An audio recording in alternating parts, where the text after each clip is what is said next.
Estimados amigos, en nombre de Californios, amigos de la historia y los estudios locales, damos la bienvenida a esta cuarta sesión de la Semana de Historia, en que tendremos como ponente principal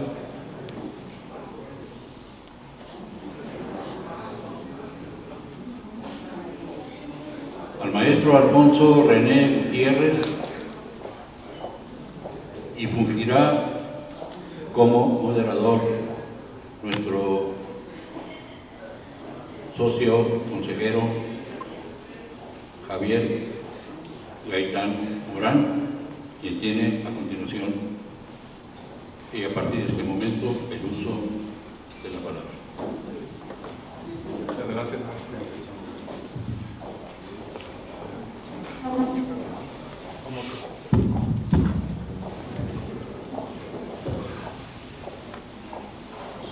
Muy buenas tardes a todos.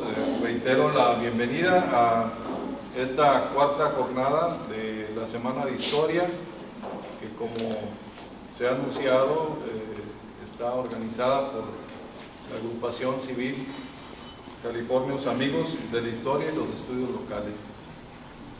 Esta idea de organizar la Semana de Historia en conmemoración al tricentenario de la muerte del padre Juan María de Salvatierra, pues como también se indicó el día de la inauguración, fue una idea que surgió justo cuando nos formalizamos como asociación civil, y esta idea que se concreta a partir de la inauguración de este evento, pues nos ha dejado mucha satisfacción.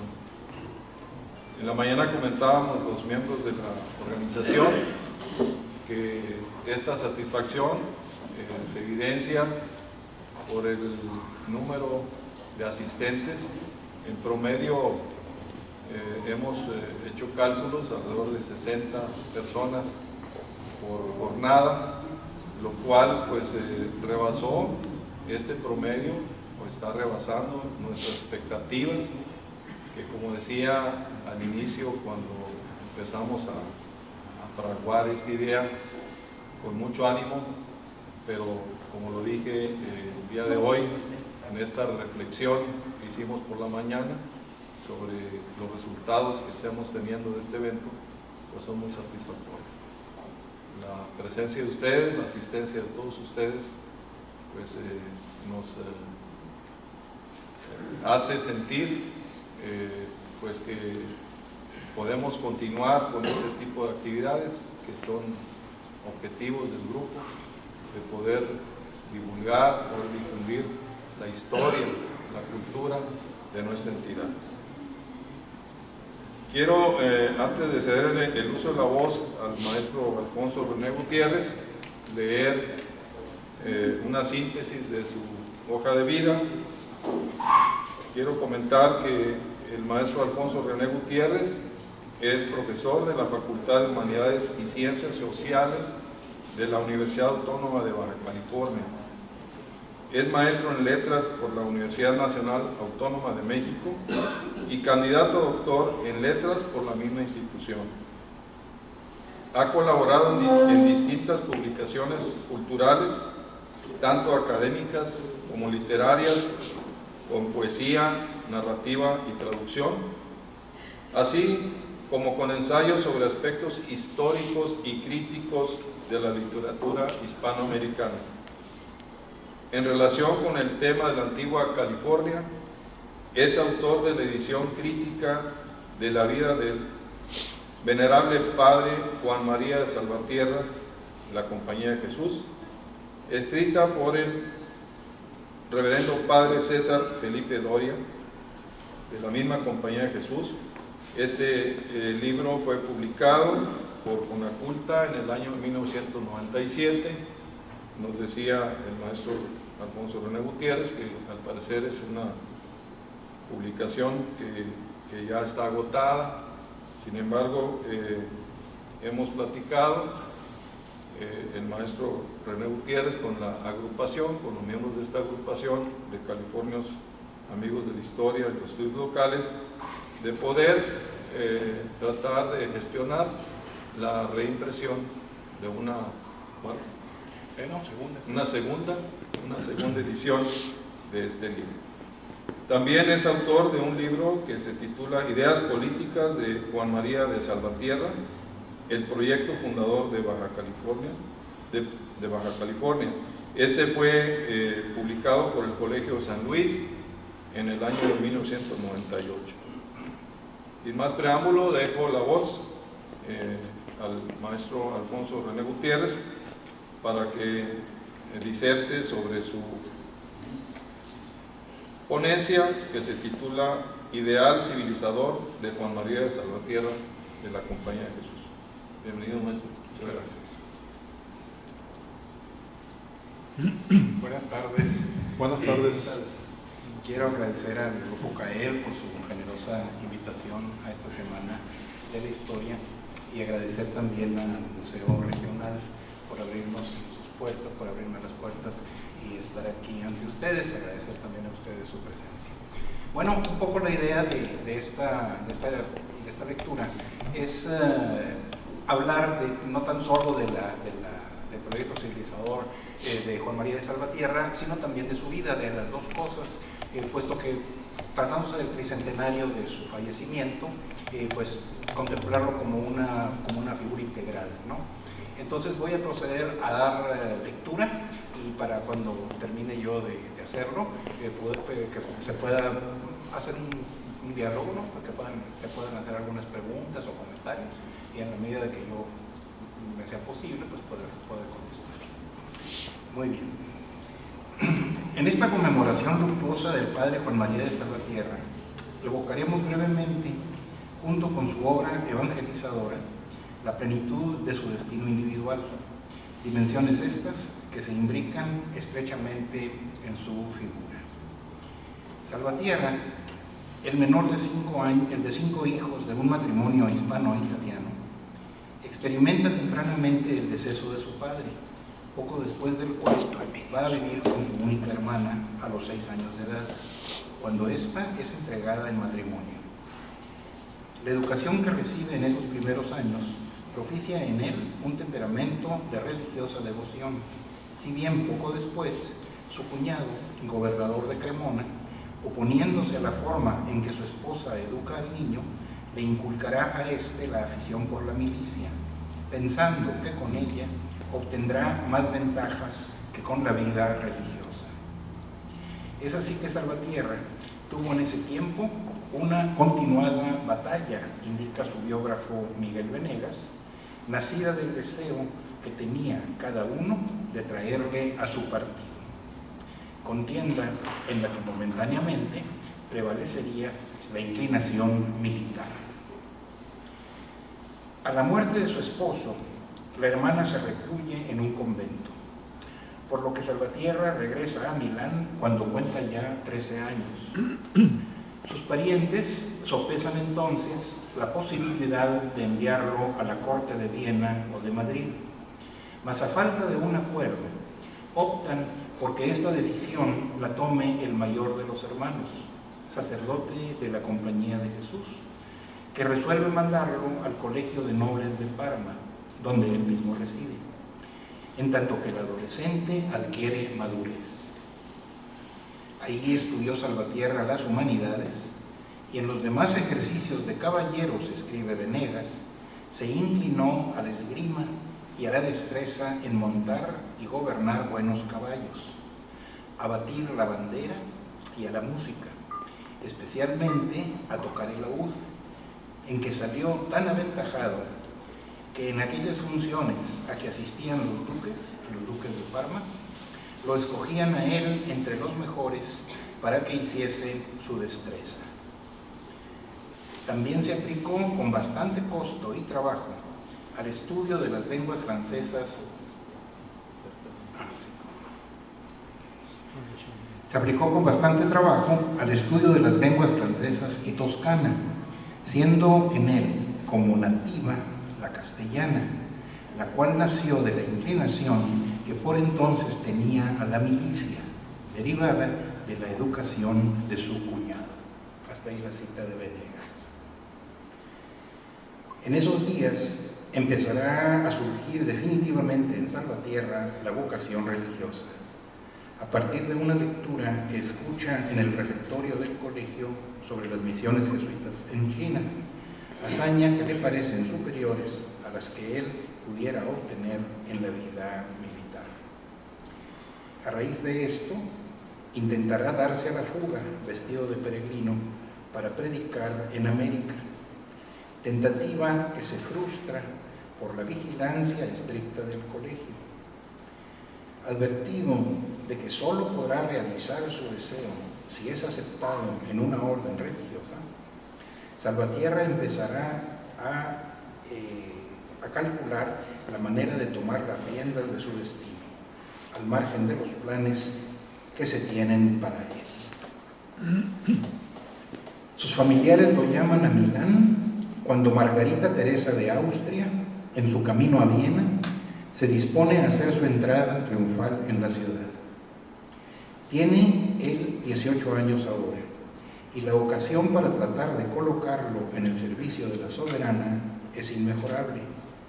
El joven caballero deberá participar, botas y espuelas calzadas, en danzas militares, y ha de repetir en castellano los recitados líricos para la emperatriz, que no conoce el italiano. Pero he aquí que sin causa aparente, la calesa en la que se dirige en compañía del ayo a esos festejos se desbarata a mitad de la calle, en el punto más concurrido de la ciudad. Confundido y sumamente avergonzado, Salvatierra busca refugio en una iglesia, donde lee sobre la lápida de un sepulcro las palabras: aquí yace don Juan María Salvatierra. Presa de extraño horror ante tal maravilla, no estando en realidad sobre ese mármol aquellas palabras, comenta su biógrafo César Felipe Doria, concluyó para sí mismo que Dios pretendía de él alguna cosa grande más allá de lo ordinario. No ha de demorarse una nueva tentativa de sus familiares por determinar su futuro. Está ya en edad de matrimonio y para él han escogido una sobrina del arzobispo cardenal de Milán, del que se dice será el próximo papa, el que da su aprobación a este propósito. Mas sospechando de sus intenciones, sus parientes no se atrevían a declararse, comenta Venegas, ante el porte retirado, virtuoso y circunspecto que veían en él, por lo que idean divertirlo antes en paseos y festines y en otros ejercicios. Al no ver resultados, lo empezarán a llevar consigo en las frecuentes visitas que hacen al cardenal, que se mostraba muy complacido en recibirlo. Pasaban enseguida a visitar a la sobrina, y poco después, agrega Venegas, cuando ya les pareció tiempo oportuno, iban con disimulo retirándose, cada uno por su lado, hasta dejarlo a solas con ella. Coligiendo la razón de todo esto, Salvatierra pensará ya solamente en hacerse religioso, lo que consigue no sin enfrentar la resistencia del hermano que es cabeza de familia. De inmediato ingresará en el noviciado de Génova cuando logre su permiso para incorporarse a la compañía de Jesús. Todavía hará este hermano un intento de disuadirlo, acordando con el dux de Génova, el príncipe Andrés Doria y cierto canónigo de la Scala, su pariente, en prevenirle una gran bienvenida en la ciudad, para lo que el canónigo sale a recibirlo en la propia carroza del dux. Pero no hicieron mella en su oración las razones del mundo, escribe Venegas, estando ya tan prendado y tan herido de Dios. Sin obstáculos ya para su vocación, la oración y el estudio religioso se le irán descubriendo a Salvatierra enlazados al anhelo de evangelización. En el noviciado genovés conocerá la devoción de las llamadas Flores de María, que tendrá un papel preponderante en su deseo de pasar a misionar a América. Esta limosna espiritual, como la llama él mismo, se fortalece cuando pasa por motivos de salud a Cariñano, donde conoce al novicio Juan Bautista Zapa, muy entregado a la misma práctica devota, con quien le unirá una amistad indisoluble. Del decisivo rol que jugó en su vida esta amistad, da una idea el propio Salvatierra en la biografía que escribió de Zapa, donde afirma que éste lo estuvo cargando toda su vida, así presente como ausente. Son palabras de Salvatierra. Salvatierra dice de sí mismo que habiendo entrado en la compañía, cito, chorreando sangre del siglo y reconociendo que el hermano Zapa no había tenido resabios del siglo y sabiendo que cualquiera pecador procura escoger algún santo patrón, arrimóse al arrimo firme del hermano Juan Bautista Zapa. Hasta ahí la cita de Salvatierra. Si bien se sabe poco de la vida espiritual de Salvatierra en esta etapa, por no haber habido, como Venegas lo indica, ningún testigo que después escribiera sobre ella, es gracias a la citada biografía de Zapa que puede deducirse algo a este respecto, habida cuenta de aquel íntimo compañerismo espiritual. Un ejemplo de ello es la devoción guadalupana, que por así decirlo, estuvo preparada en Salvatierra por la de las Flores, con la cual, siguiendo el consejo del apóstol Pablo a su discípulo Timoteo, observa Venegas, los dos amigos unían el estudio con el ejercicio de la perfección. El alambique de estas flores, escribe sobre este ejercicio Salvatierra, destiladas con el fuego del amor de María, saca una quinta esencia de olores y buenos olores de Cristo en la floresta de su madre. Hasta ahí la cita. Salvatierra vuelve a Génova a terminar su noviciado, después de lo cual se le señala en 1670 para enseñar humanidades en el colegio de San Jerónimo de esa ciudad, al que Zapa llega ese año a estudiar filosofía. Entre sus discípulos promueve Salvatierra la práctica de las flores, que la congregación mariana del colegio observa cada sábado, según relata él mismo, mediante la corona de flores o actos de virtud, ritual que tiene lugar, dice Salvatierra, en la capilla interior del colegio, donde la Virgen Santísima habló muchas veces al venerable padre Baltasar de Loyola, antes príncipe de Fez, a quien la misma señora hizo grande promulgador de esta devoción. Hasta ahí la cita de Salvatierra. El mismo año de 1670 visita este colegio el procurador novohispano de la compañía, Francisco de Florencia, que va a Roma, entre otros motivos, a tratar de conseguir operarios italianos, a pesar de la prohibición existente de que estos pasaran a América. En esa ocasión, acuden los dos hermanos, junto con otros religiosos, a conocer al procurador, al que preguntan, escribe Salvatierra, si en Nueva España había alguna imagen o santuario de la Virgen en el cual diese señas, escribe Salvatierra, de tener especial amparo de esas provincias. A lo que Florencia, satisfaciendo su curiosidad, responde con el relato de las apariciones guadalupanas. Afirma Salvatierra que Zapa había tenido en el santuario genovés de la Virgen de Loreto una primera profecía de la asignación de ambos a América, por lo que indica el mismo, a la que llamaban la Virgen del Imposible, a la Virgen de Loreto, por razón, dice Salvatierra, de las palabras del ángel en la Anunciación, que le dice el ángel a María, nada es imposible para Dios.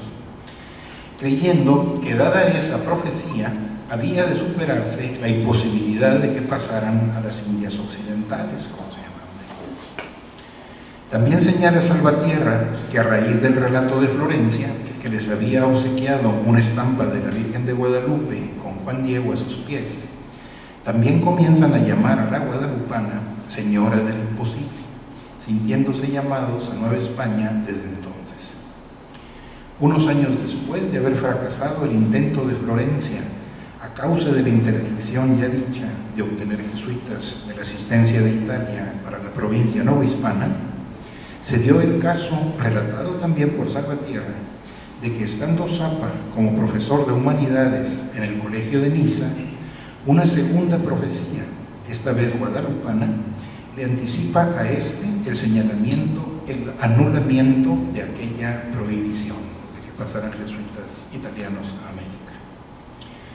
Con la dedicación de las flores de la novena que él hace de la purificación de la Virgen, Zapa ha impetrado últimamente la asignación a América, escribe Venegas, citando al propio Zapa, obteniendo respuesta a este pedido el último día de la novena, con las palabras, escucha, yo abogo por ti, me empleo a tu favor.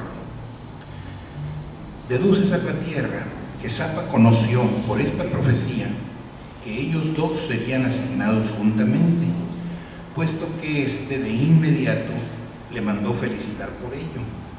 No obstante, que era otro el que había sido señalado para pasar a América junto con el propio Zapa. Mas ese otro sujeto cayó enfermo y pidió ser relevado, siendo después de eso que de Roma llegó asignado Salvatierra en su lugar. Y entonces comenta Salvatierra, está mucho más cerca de Roma, Génova, que Niza, observa él. Y así, por la fecha de la carta, era imposible humanamente que el hermano Juan Bautista supiese que el hermano Juan María Salvatierra iba en su compañía a las Indias, por lo que concluye, con esto se hizo patente la revelación que de Dios tendría de la indiana señora acerca de su viaje y del compañero. Hasta ahí la cita de Salvatierra.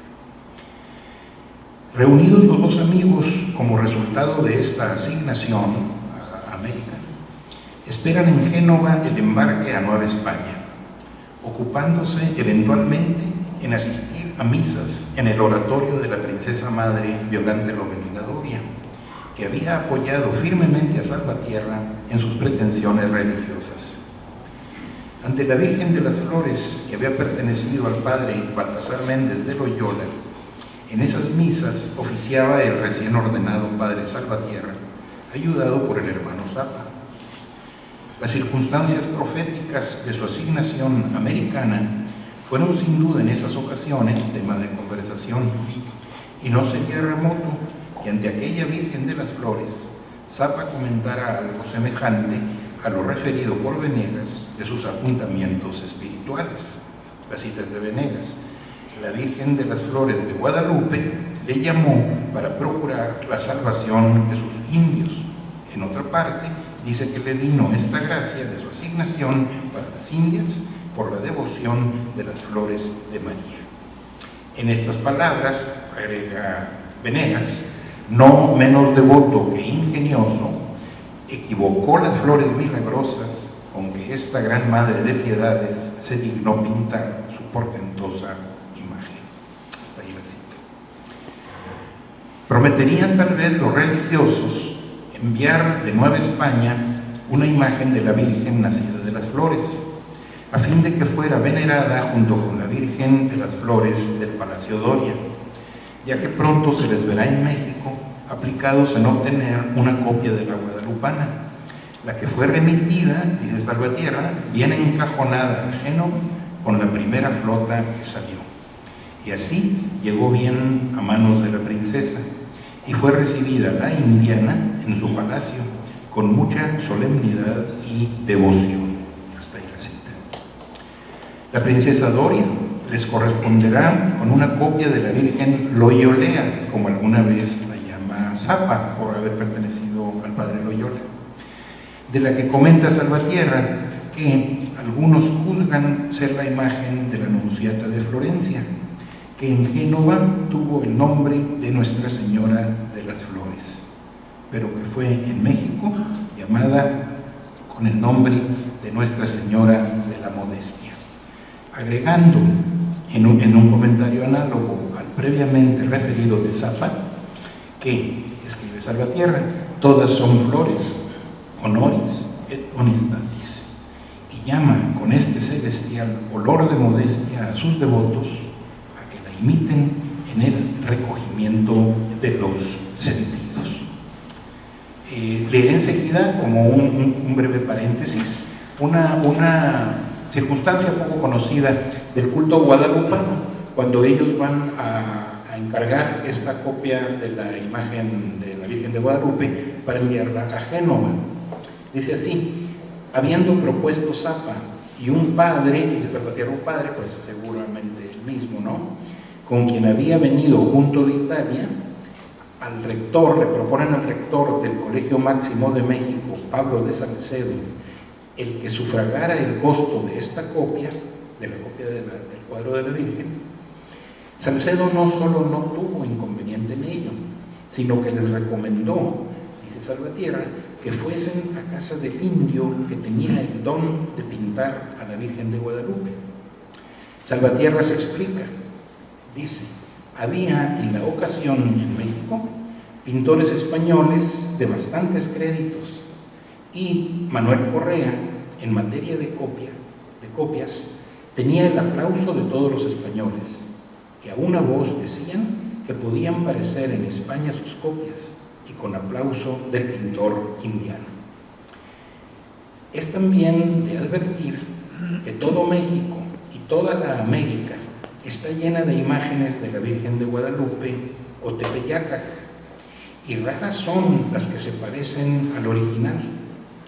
Y es corriente entre todos los pintores, así españoles como indios, que solo el indio que tiene el don pinta con más semejanza a esta señora, y en su ser tiene relación a los dones que cuenta el apóstol, y es como el don curacionum, con que fortalece y cura las almas, encendiéndolas en su devoción, siendo así que las demás copias no llegan tanto a la devoción como las copiadas por mano del indio que tiene el don. Y al caso, cuando se muere el indio, pintor mexicano, que tiene el don de pintar, se juntan todos los mexicanos pintores y van todos con devoción a Guadalupe, confiesan todos y comulgan, y después, delante de la calzada del Tepeyacac, pintan todos a la Señora, así llamada por ellos, y acabadas todas sus pinturas, ellos son los jueces de decidir cuál es el indio que recibió el don de pintar con más imitación la verdadera imagen, cotejándolas todas. A este le dan el parabién y avisan a la ciudad, y se acuden a él todos los que quieren la mejor semejanza de la pintura. En este tiempo tenía el don de pintar un indio llamado Don Luis de Tejeda. Hasta ahí la cita de Salvatierra. Este fue el autor de la guadalupana que Zapa remitió a Génova. El envío debió de hacerse a mediados de 1677, antes de que Salvatierra pasara como maestro de retórica a Puebla, pues este último escribe que Zapa, después de esperar largamente la entrega de la copia, dice Salvatierra, hubo bien menester acudir muchas veces al jacal del pintor, que iba retardando la obra por recibir muchas de ellas adelantado el precio, e instado de otras muchas partes. Finalmente, dice Salvatierra, pudo remitir con el otro padre, es decir, con el propio Salvatierra, la imagen a Génova. Muy bien, después de este paréntesis, de esta anécdota poco conocida del culto guadalupano, continúo con la lectura.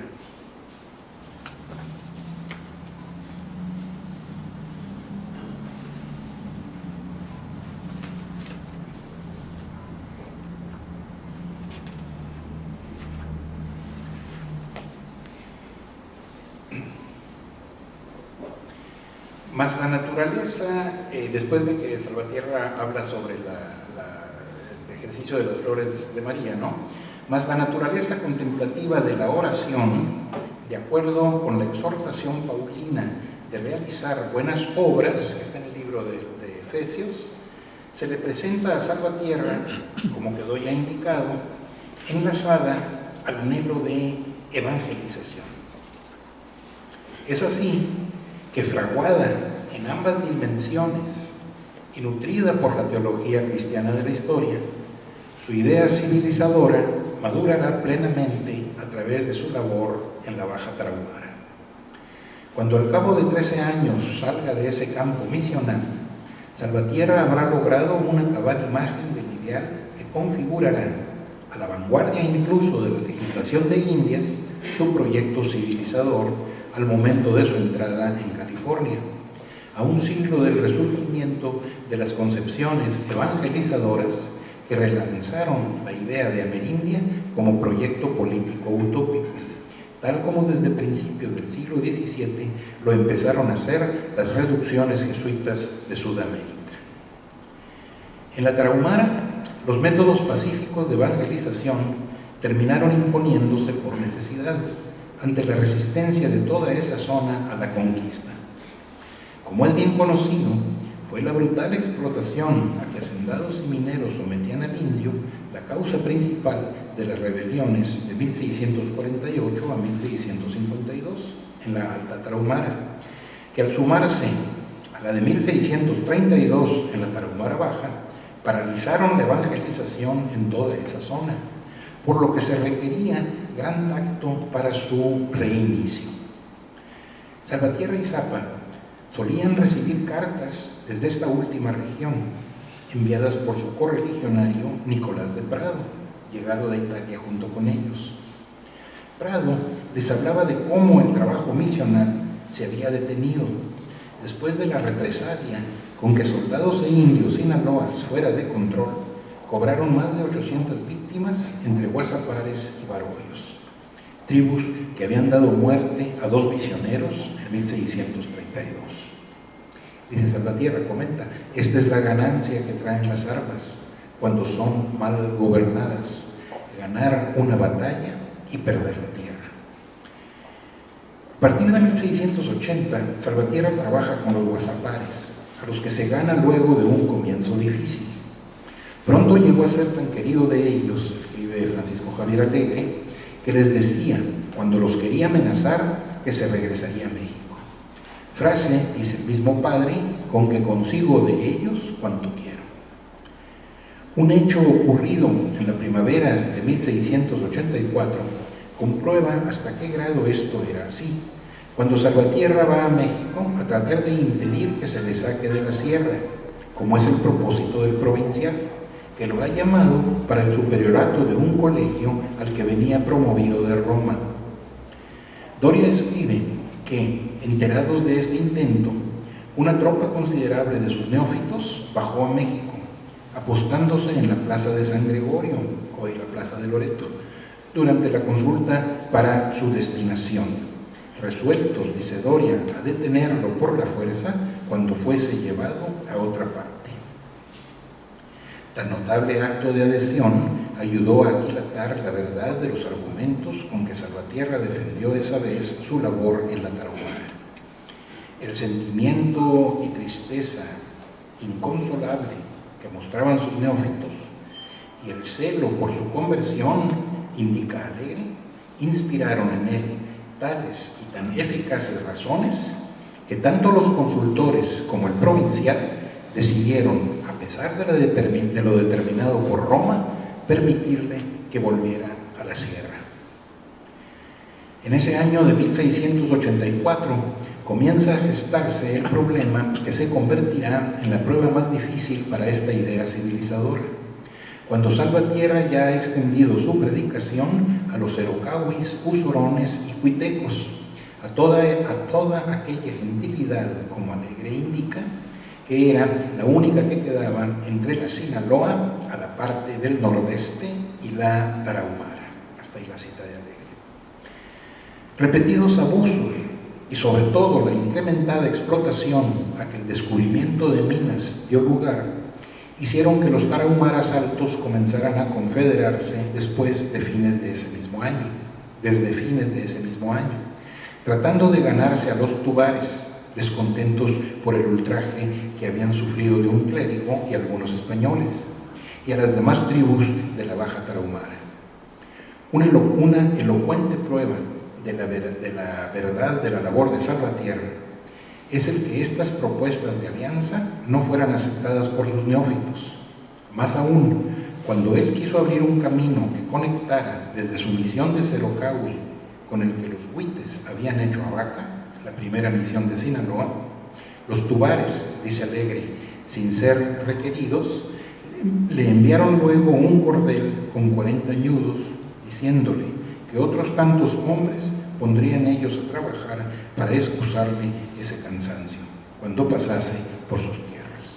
Esta es la cita. El descontento que se ha ido gestando se convierte en la gran rebelión de 1690. Salvatierra, que ha sido designado poco antes visitador de las misiones de Sinaloa y Sonora, se halla entre los chinipas al momento del estallido, cuando a una parte de la tribu la han convencido los rebeldes.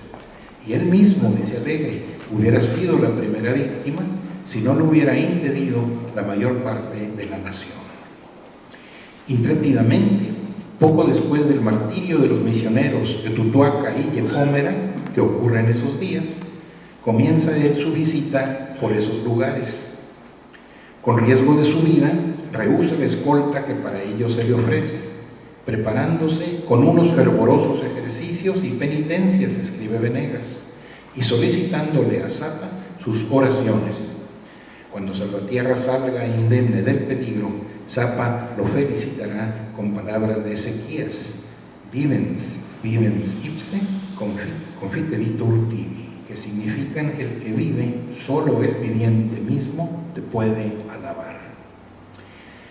Al ver llegar al misionero llevando solo algunos indios amigos que no podían poner miedo a los rebeldes, relata Venegas, estos se retiraron al principio, mas al comprobar que no traía soldados, lo recibieron con arcos, dice Venegas, y enramadas en todos los lugares por donde entraba. En lo más álgido del alzamiento, Salvatierra envía una carta al virrey, conde de Galve, exponiéndole lo grave de la situación. El documento no se conoce, mas por la respuesta que el virrey le envía, junto con un despacho encaminado a reformar la conducta de los gobernantes, se puede conjeturar los puntos que tocaba. Tengo entendido, le comenta Galve, el virrey, que una de las causas principales de las inquietudes de los indios es la facilidad de los gobernadores, militares y políticos en innovar su gobierno, agravándolo con servicios desusados y violentos. Hasta ahí la cita de la respuesta del virrey. De hecho, la conversión marcaba en el actual estado de cosas el inicio de esta explotación. Había una exención decretada en 1607 y 1618 por los primeros 10 años a partir del bautismo del servicio personal al que eran obligados los conversos en minas y haciendas. Mas como observa Silvio Zavala sobre las legislaciones reales, no era fácil guardar esas distinciones de la ley, dice Zavala, sobre todo en los lugares y tiempos en que hubo escasez de trabajadores. Hasta ahí la cita. Recién en 1686, Carlos II había reiterado la exención, extendiéndola a los primeros 20 años e incorporándola a la recopilación de leyes de Indias. El mismo año del 86, el padre Quino había obtenido de la audiencia de Guadalajara, antes de pasar a la alta pimería, una exención de apenas 5 años para sus futuros neófitos. El virrey le informaba a Salvatierra que ha mandado liberar, son palabras textuales, liberar despachos del tenor del adjunto, y me ha parecido remitir a su paternidad su traslado, para que me dé razón de lo que le parece y siente en este particular, quedando con cuidado de avisarme si cumplen o no los ministros y cabos con lo que se les ordena en el dicho despacho. Hasta ahí la cita de la carta del virrey. Inmejorable muestra de la verdad que ha alcanzado la visión política de Salvatierra son estas palabras de Galvez, en las que se presiente lo que será la forma de gobierno que regirá en California. Como se sabe, cuando Salvatierra negocie con el virrey conde de Moctezuma las condiciones de la entrada californiana, al no lograr de la corona el mínimo apoyo y verse por lo tanto obligado a hacerla solo con limosnas de particulares, a cambio obtendrá que el superior de las misiones tenga potestad sobre los soldados y marinos, pudiendo elegir y remover a los oficiales del presidio. Moctezuma no tendrá inconveniente en otorgar lo anterior, en vista de la larga historia de intentos, todos ellos fracasados, por conquistar California. Mas no pasará mucho tiempo para que este desusado arreglo político empezara a recibir ataques, los que al principio provinieron de los soldados de la misión, molestos porque Salvatierra les prohibía terminantemente el explotar las pesquerías de perlas. El capitán del presidio dirigirá varias cartas al virrey, inconformándose de la sujeción al misionero, y aunque no obtendrá respuesta, algunos ministros se valieron de sus quejas para atacar, como ocurría en las reducciones paraguayas, la forma de gobierno en California, junto con otras personas que, en la subordinación de los soldados a los padres, escribe Andrés Marcos Gurriel, solo veían un desordenado apetito de mandarlo todo, y que creían ser indecoroso al nombre y milicia real esta sujeción, aun cuando se pagaban de las limosnas los sueldos de los soldados. De este modo, explica Gurriel, vestidos del traje del celo público y con máscara de prudente política, surgieron los primeros ataques a aquella forma de gobierno, provocando que cambiara el ánimo de muchos que antes concurrían gustosos a mantener la misión con sus limosnas. Hasta ahí la cita de Gurriel. La grave situación que esto produjo agudizó la inconformidad de la tropa, que en lo peor de la crisis, durante el hambre de 1702, exigió el derecho exclusivo del comercio de las perlas a su capitán. Este expuso en carta sus demandas al virrey Ortega Montañez, que poco antes de entregar el cargo dio al rey cuenta de todo esto. Así, la primera cosa relativa a California con que el nuevo virrey duque de Alburquerque se encuentra es el problema del comercio perlero, en el que subyacía el de la sujeción del presidio al superior de las misiones, algo contra lo que Alburquerque tomará partido. Les pedirá a los misioneros, por lo pronto, su punto de vista sobre esa cuestión, recibiendo la respuesta de Salvatierra por los mismos días que llegan unas cédulas del año anterior, de 1703, en las que además de otorgar a la misión de California una subvención de 13,000 pesos, Felipe V se manifestaba sobre el comercio de las perlas con criterios semejantes a los de Salvatierra, a la carta que le acababa de enviar Salvatierra desde California al virrey.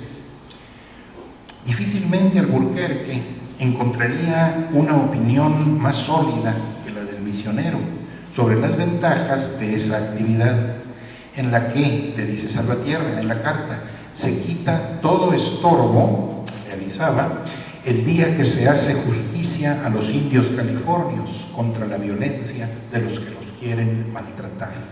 Hasta ahí la cita. Era en prevención de una segura explotación del indio que Salvatierra expresaba su negativa rotunda a la participación de soldados y marineros de la misión en el negocio de las perlas.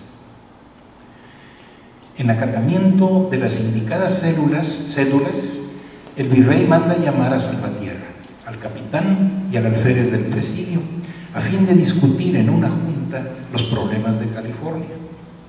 Mas ya ha decidido, como se verá enseguida, no realizar tal junta, aun cuando Salvatierra es designado en esos días sorpresivamente provincial, y Alburquerque lo haya de recibir, la única vez que lo hace, en tal calidad a su llegada a México. Oyó el virrey con gran cortesanía, muy a la larga, al nuevo provincial. Describe Burriel irónicamente esa entrevista, y quedó prendado de su apostólico celo, humildad, prendas, dulzura y fortaleza cristiana. Convencióse de la necesidad de hacer todo lo que el rey mandaba y el padre pedía. Oyéronle los ministros de la Real Audiencia y quedaron igualmente convencidos. Era entonces la mejor coyuntura para hacerse la junta de prácticos, hallándose en México el fundador de la misión, el capitán y el alférez del presidio, y muchos que habían hecho la navegación de Filipinas. Mas ni se hizo la junta, ni aun se vieron esperanzas de hacerse algún día, y el provincial Salvatierra, hallando cerradas todas las puertas, salió a la visita de los colegios, y no volvió a México hasta pasada la Cuaresma de 1705. Diéronse entonces esperanzas de hacerse la junta, y para ella se le mandó presentar un informe por escrito sobre los puntos de las cédulas reales. Hasta ahí la cita de Andrés Marcos Burriel. Se refiere Burriel a las cédulas de 1703, en las que el monarca facultaba al virrey para nombrar y remover a los oficiales del presidio de un poblado todavía inexistente en la contracosta californiana, el cual serviría de escala a la nao de China. El 25 de mayo de 1705, Salvatierra entrega al virrey, en obediencia a lo mandado, un memorial que dedica en su mayor parte a exponer las ventajas de la subordinación del presidio al superior de las misiones, punto crucial en relación con el que de nuevo aborda la cuestión de las perlas. Le dice Salvatierra en este memorial: añado que es fuerte el atractivo de la perla, y a no estar los padres de por medio con dicha autoridad que iban atajando inconvenientes, ya hubiera entrado como entraba a prisa el obligar con varios pretextos y atarear a los indios, así gentiles como cristianos, al buceo de la perla. Tras esta tarea forzada, seguro se sigue el alzamiento, y una vez alzada la tierra, será sin remedio la pérdida por la aspereza de ella, y no poder servir gente de a caballo para su recobro. Hasta ahí la cita del memorial. Con la corrupción, por otra parte, de las autoridades, se correría el riesgo de hacer surgir, como se comprobaba día con día, 1000 disensiones, dice Salvatierra, y de perder los socorros personales de gente española y de los indios guerreros de Nueva Vizcaya, con cuyo auxilio ya se había impedido cierta vez la pérdida de California. Y agrega: yo no entré nuevo, le dice Alburquerque, en este trabajo, sino envejecido en los trabajos de la Nueva Vizcaya, y poniendo freno a los alzamientos de estas naciones, y ayudándome de la buena correspondencia de los españoles, así soldados como vecinos, y buena voluntad con los indios. Y consecuencia no menos calamitosa de la deslegitimación, le dice Alburquerque, se va retirando la piedad de los vasallos de nuestro rey y señor, que concurren con sus limosnas, viendo que se les quita esta potestad a los padres, corriendo con la confianza del logro con las limosnas, antes sí temiendo que lo que ellos hacen con una mano se deshaga por otra. Hasta ahí la cita. El fondo piadoso de las Californias, al que Salvatierra dio origen con las limosnas que recabó en el tiempo en que fue provincial, viene a ser así el más honroso monumento al impulso civilizador de aquellos hombres. No olvidaba dejar en claro Salvatierra, en este memorial, que lo otorgado por el rey no era siquiera, hasta esa fecha, el 10% del gasto total de la misión, lo cual, le dice, todo redunda en servicio de su majestad y ahorro de su real caja. Y remataba, y que, atento a este servicio, le pida yo a su majestad poner en cabo y removerle en una escuadra de 25 soldados por el solo bien de la tierra, no lo tengo por petición de contrapeso al corazón magnánimo de nuestro rey. Está ahí la cita. Tras esto, como ya quedó apuntado, el virrey no vuelve a recibir a Salvatierra. Se cuida además de no convocar a junta al Real Acuerdo para las cuestiones de la compañía en general y en particular las californianas, sino cuando éste se halla fuera de la ciudad atendiendo los negocios de la provincia. A lo que parece, comenta Venegas, Alburquerque temía que la viva representación que de palabra Salvatierra podía hacer en la Junta de las necesidades que se padecían en California serían eficacísimas para obligarlo a dar cumplimiento a la paga de los 13,000 pesos concedidos por la corona. No es sino hasta un año después que aquel le informa al rey que por ausencia del provincial no ha podido tenerse la junta deseada. Alburquerque alegará en ese informe, alentado sin duda por la subordinación, como se ha visto, que a él tendría el futurible presidio de la contracosta californiana, alegando la conveniencia de que recaiga en él a sí mismo la facultad de nombrar y remover al cabo del presidio californiano, y remite a la metrópoli una suma del memorial que le ha entregado Salvatierra. Mas tan convincentes parecieron en Madrid los argumentos de este último, de Salvatierra, que Felipe V solo otorga a su virrey el poder de remover al cabo del actual presidio de Loreto, y esto únicamente cuando se justificaran los motivos que le fueran propuestos para ello.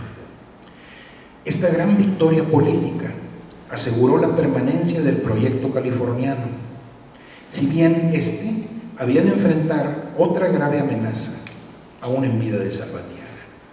Y con lo siguiente concluyo.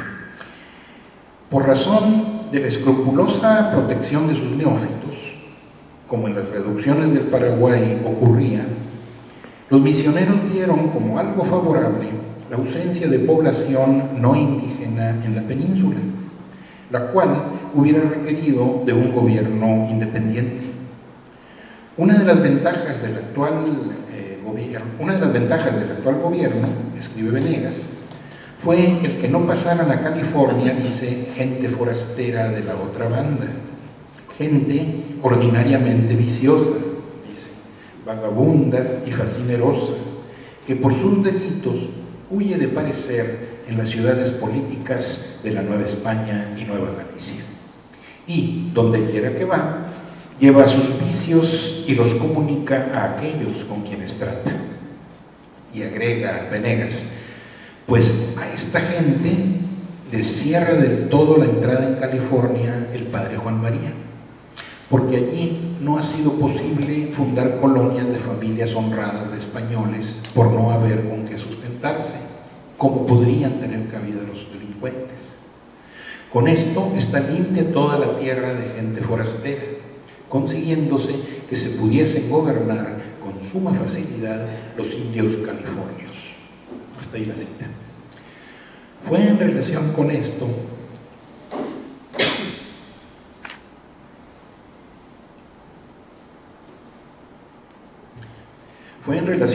último que se dio lo que fue el intento más importante hasta 1767 de modificar sustancialmente ese proyecto civilizador. El encargado de ello fue el virrey Marqués de Valero. Aunque el rey le ordena a este actuar en lo relativo a California sin innovar en las formas de gobierno, las instrucciones que Valero transmite a su llegada hubieran creado, no obstante, las condiciones para la rápida transformación de las mismas. Estas instrucciones, dadas en Madrid por el ministro Julio Alberoni, eran las de promover de inmediato la colonización del norte de Sonora y de California, como paso previo para el gran comercio con Oriente. El propósito de esto era obtener el oro indispensable a la política mediterránea de Isabel de Farnesio, nueva esposa de Felipe V, que encontró las arcas reales exhaustas por la prolongada guerra de sucesión. Aunque desde la licencia para la entrada californiana y las primeras cédulas de la nueva dinastía se había expresado la intención colonizadora, al presente estaba claro que ésta tardaría mucho en llegar, mucho tiempo en realizarse, en vista de la lentitud que las desérticas y enormes extensiones imponían al avance español del noroeste. Los misioneros de California podían contar con el aislamiento prolongado del proceso de aculturación, según toda evidencia. Durante la Guerra de Sucesión, el proyecto californiano había sido largamente diferido, lo que había obrado a favor de ese aislamiento. Más pacificada ahora España, las indicadas políticas representaban un peligro para ello. Las desastrosas consecuencias de que se utilizara cualquier medio a la mano para colonizar California habían sido ya expuestas por Salvatierra, en términos parecidos a los que Venegas, según se ha visto, utilizará después. Escribe Salvatierra: el día de hoy, había advertido a Alburquerque en el memorial citado arriba, no se hallan vecinos españoles que quieran poblar tierras nuevas, aunque buenas, si no es asalariándolos el rey o echándoles la justicia, desterrados, y no servir más que para alzar la tierra y tener disensiones con los soldados, peligrados a una guerra civil, como pocos años sucedió en el Nuevo México entre soldados y pobladores. Hasta ahí la cita. Fue así que, de casi 70 años y enfermo de gravedad, Salvatierra es nuevamente llamado a México, a donde parte dispuesto a defender una vez más el proyecto de California. Muere en el camino, mas su postura es sostenida firmemente por los procuradores californianos, los que disuaden al virrey del envío por el momento de colonias españolas. En cuanto a la antigua querella de la subordinación militar al superior de las misiones, Valero acató la orden de no alterar el modo de gobierno.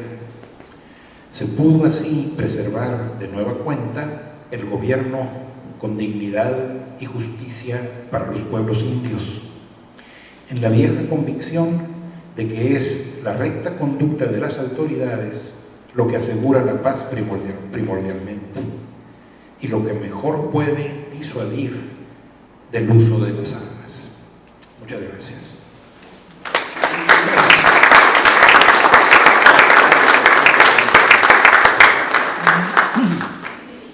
Muchas gracias, maestro Gutiérrez, por su interesante presentación. Vamos a hacer el uso de la voz al público que quiera participar con comentarios, observaciones, preguntas sobre lo expuesto por el maestro Gutiérrez.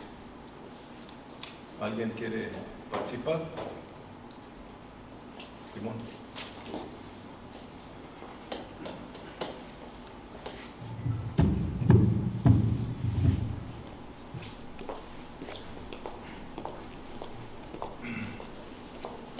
Gracias. René, con lo que nos acabas tú de comentar es fácilmente visible la gran preparación que los jesuitas tenían y sobre todo esa personalidad que hacía que sus argumentos fueran contundentes. El convencer a un virrey, que obviamente tenía también en este caso, sabía que su rey también beneficiaba las ideas de Salvatierra, pero convencer con esa personalidad seguramente debía ser grandiosísima, de no permitir la entrada de colonos españoles, con el gran atractivo que existía de las perlas, porque realmente los gobernantes y toda la soldadesca pues era ambiciosa, ¿no? y contra eso tuvieron que luchar los jesuitas. Y es de llamar la atención de qué forma convencían a la autoridad para posponer y posponer y posponer la entrada de gente ajena a lo que era el régimen jesuita, y que finalmente pues lo logran, ¿no? Con Manuel de Ocio y eso, pero ya bastante avanzada la penetración de los jesuitas. Te voy a platicar una anécdota personal sobre el Salvatierra. Yo tenía un tío que era un poco renegado de la cuestión clerical, ¿okay?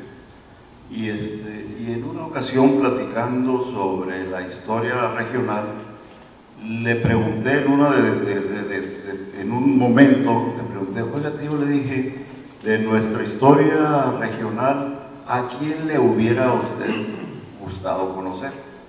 Yo pensé, pues va a decir alguno de los gobernadores o de los personajes de gobierno y eso. Y sin chistar ni un segundo me dijo: a Juan María de Salvatierra. Ah, caray, dije yo, pues si este tío es bastante renegado de la cuestión clerical. Oiga, le dije, ¿y cuál es el motivo por el cual usted hubiera querido conocer a Juan María de Salvatierra? Para ver de qué estaba hecho. ¿Ok? Y eso demuestra cómo esa personalidad trasciende a lo largo del tiempo. ¿Ok? Y es de llamar la atención definitivamente. ¿Ok? Pero sí me llama a mí la atención el poder de convencimiento, sus argumentos contundentes para poderse mantener en la tesitura que desde un principio y probablemente providencialmente para la región y para los indios californios, como la figura del gobierno jesuita, ¿no? Que les autorizó el virrey en su momento. Y eso pues es verdaderamente llamativo. Muchas gracias. ¿Alguien más quisiera? Por favor. Gracias al maestro Gutiérrez por su conferencia magistral. Gracias, maestro.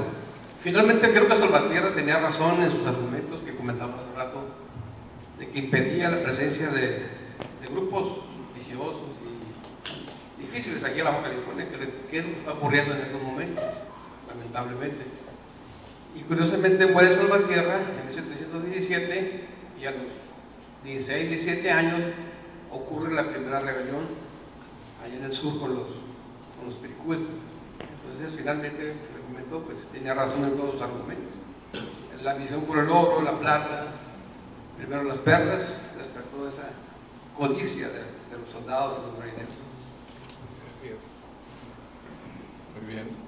¿Alguien más quisiera participar? Por acá. No, bueno, adelante. Gracias. Felicitando al maestro René Gutiérrez, excelente presentación, más una documentación prodigiosa. Vamos a buscar un libro para conseguirlo, ¿verdad? Maestro, también hay que ver el contexto también del momento que vive la República México, entonces la República, por supuesto, pero también el contexto sobre el que se dan estas circunstancias. Es decir, el virrey no accede a apoyarlo económicamente, pero también habría que considerar algunos factores, digo, en mi opinión, desconocidos, en donde ellos ya no estaban dispuestos a invertir. Entonces, esto que hizo él por su cuenta, como ya lo hemos conocido, él por su cuenta, consiguió desde el barquito, desde el otro barquito de abastecimiento por allá en Acapulco, un barco que estaba hundido, que repararon, buscó un tal señor Sertia o Serta, por ahí anda el apellido, que se emocionaron tanto con él, lo apoyaron por ese carisma que da esta doctrina que tienen los jesuitas. Es una de las cualidades que no tienen los franciscanos, ni los dominicanos, ni ninguna otra congregación. El jesuita tiene precisamente dominada América y está rivalizando con los gobiernos precisamente por el poder. Usted ya lo mencionó, las producciones de América del Sur son millonarias. Perú, Paraguay, toda esa parte de Buenos Aires la tienen controladísima. Entonces, habría que revisar el contexto, revisando un poquito la historia, usted debe saber más de esto, cuál es el contexto, porque no me parece una justificación suficiente para no colonizar de golpe, ni hacer también aquí unas reducciones como las que se dieron en América del Sur, no sé, tendrían que mandarnos por correo electrónico más información, o buscar, revisar la literatura. Ese señor Venegas pues, era un prolijo escritor, pero de lo que le mandaban información, y muchas veces él mandaba esa información a España y no la podían imprimir porque era demasiada información y tardaban años en imprimir, como pasó con Bernal Díaz del Castillo. O sea, su obra se publicó muchísimos años después de que él escribió, pues. Entonces, regreso al primer tema. Habría que buscar el contexto también nacional. ¿Qué estaba ocurriendo en México en ese momento? Para justificar, porque Sinaloa, Sonora, Chihuahua estaban grandísimamente, pues si no colonizados, pero no estaban tampoco a la altura de América del Sur, ni de broma. Esto se concentró en Morelia, se concentró en Puebla. Los jesuitas trabajaron fuertemente, y usted sabe mejor que yo que están considerados ellos los que formaron la estructura de la sociedad. Pero toda la gente que progresa pues levanta polla, hasta el mismo Papa les tuvo que dar, tuvo que terminar con esa congregación y sacarlos de América. Le agradezco, gracias por su atención. Sí, antes de pasar a la siguiente pregunta, o comentario, el maestro René quiere... No, exclusivamente nada más puntualizar de que no es que el virrey no les quisiera dar dinero, sino que el propio rey se los había dado. Como mencioné aquí, fue una cédula en que él subvencionaba a California con 13,000 pesos y el virrey no se los quería dar, habiéndoselos dado al rey. Entonces era la corrupción de las autoridades novohispanas la que impedía que fluyera ese dinero a California. Tan fue así que el virrey nunca quiso hacer la famosa junta, ¿no? Para usar, claro, obviamente esos 13,000 pesos en otro tipo de negocios, ¿no? Entonces no es que no se les quisiera dar, se les había dado 13,000 pesos, pero el virrey no se los quiso dar. Nada más puntualizar eso. Por acá tenemos, estaba antes alguien y después pasamos por ahí. Sí.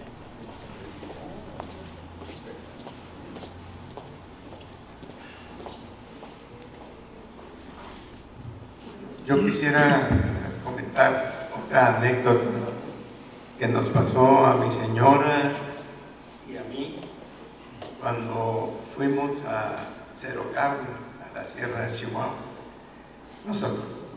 Yo tenía un gran amigo, Valderrama, que era abogado y que nos habíamos conocido en Guadalajara estudiando, y tiene hoteles en toda esa zona, en Cerocahue, entre otros. Y entonces me invitó que fuera a unos hoteles. Yo le dije, mira, no quiero ir a la Sierra de Chihuahua si no me aseguras que va a nevar. Entonces él en broma me dijo, no, ¿cómo no? Va a nevar. Entonces nos fuimos y realmente llegamos a la estación principal de la Sierra de Chihuahua y había caído una nevada que ya no pudimos ir a otros espacios excepto a Cerocahue. Fuimos a Cerocahue y pasamos unos días felices ahí. También estaba todo nevado. Y un día en Cerocahue le digo, vamos a ver la capilla que hay aquí. Y fuimos a la capilla. ¿Y cuál sería nuestra sorpresa? Ver quién la había fundado, que era Juan María Salvatierra, y que antes de estar en Loreto estuvo haciendo una labor muy importante y difícil en la Sierra de Chihuahua, en Cerocahue. Entonces para nosotros fue un shock que conocíamos nada más por su obra que hizo en Loreto, y que fundó la primera misión de Loreto, había estado antes en un lugar, imagínense, difícil de llegar. Nos fuimos de aquí a Mochis en avión, en Mochis nos fuimos a Cercahue, y en cómo sería, si fue difícil ir en estos tiempos, cómo sería ir en esa época. Entonces este hombre hizo una labor increíble que merece pues toda la admiración nuestra. Gracias. Tenemos una persona que había pedido la voz, ¿no?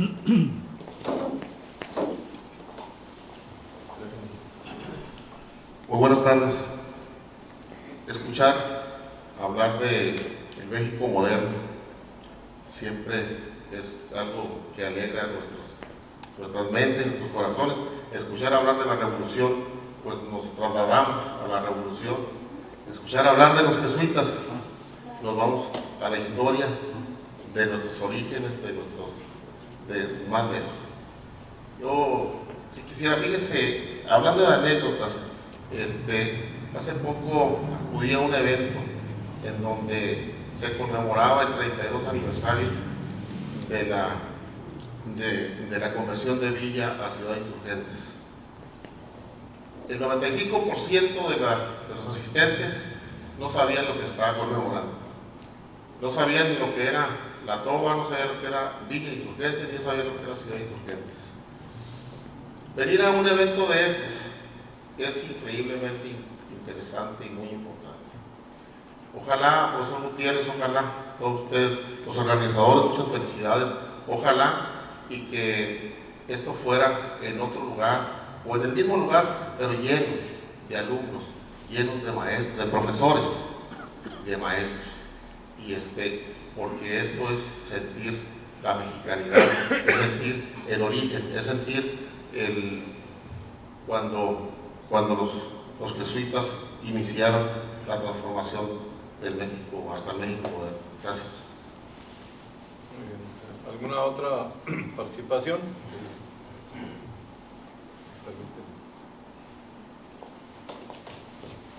Antes de despedir al maestro Gutiérrez, quisiera anunciar a ustedes que ya se encuentra entre nosotros el doctor Gabriel Gómez Padilla. Doctor, el doctor Gómez Padilla,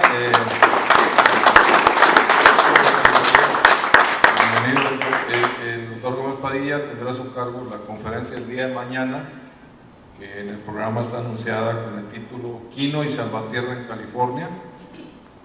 Va a ser en este mismo recinto, como se indica en el programa aludido, puntualmente a las 8 de la noche, como hemos estado iniciando, para no atrasar muchas de las actividades que ustedes tienen y cumplir con los tiempos que hemos planeado.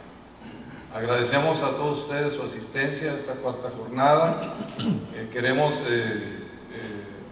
invitarlos también, ya lo mencioné, el día de mañana, pero el lunes también va a haber una develación de una placa alusiva a esta conmemoración del tricentenario del fallecimiento del padre Salvatierra en el antiguo edificio que albergaba el Hospital Salvatierra en la calle Salvatierra, esquina con Madero. Esto va a ser a las 9 de la mañana.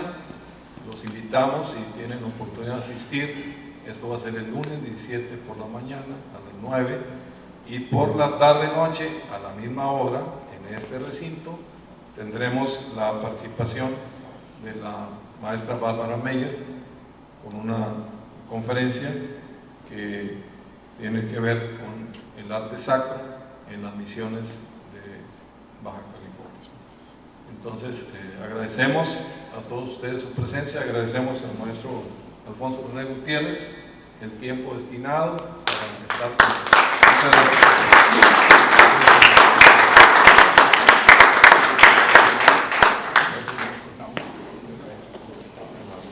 Maestro Alfonso.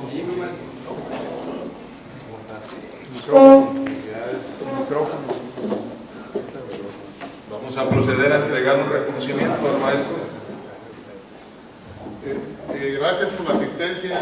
Vamos a darle un reconocimiento al maestro Alfonso René en su exitosa presentación. El Grupo Californios Amigos de la Historia y los Estudios Locales otorgan el presente reconocimiento a Alfonso René Gutiérrez por su excelente conferencia magistral en el tema Ideal Civilizador de Palmaría de Salvatierra. Semana de Historia del Bicentenario de la Muerte de Palmaría de Salvatierra.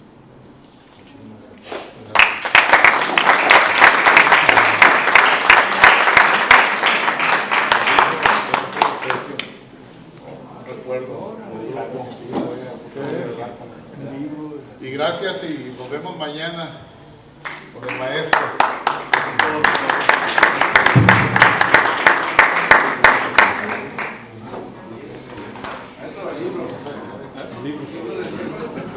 ¿El libro de qué?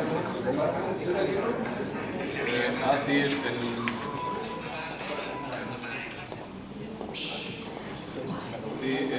va a haber una presentación del libro.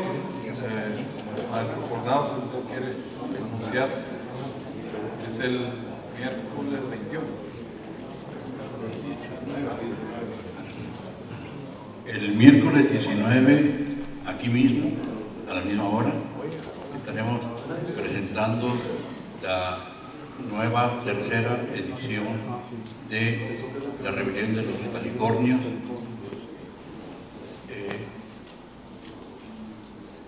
Sobre el texto del padre Sigismundo Tarabal, hecho en el momento de los acontecimientos en 1734, hasta que fue sofocada la insurgencia en 1737. De manera que están ustedes cordialmente invitados para entonces.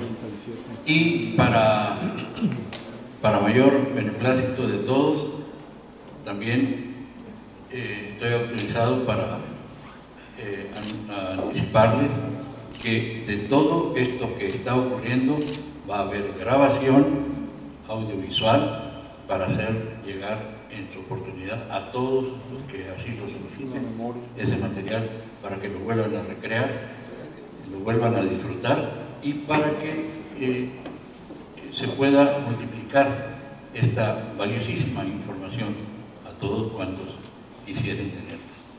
Les apreciamos mucho su compañía. Buenas noches.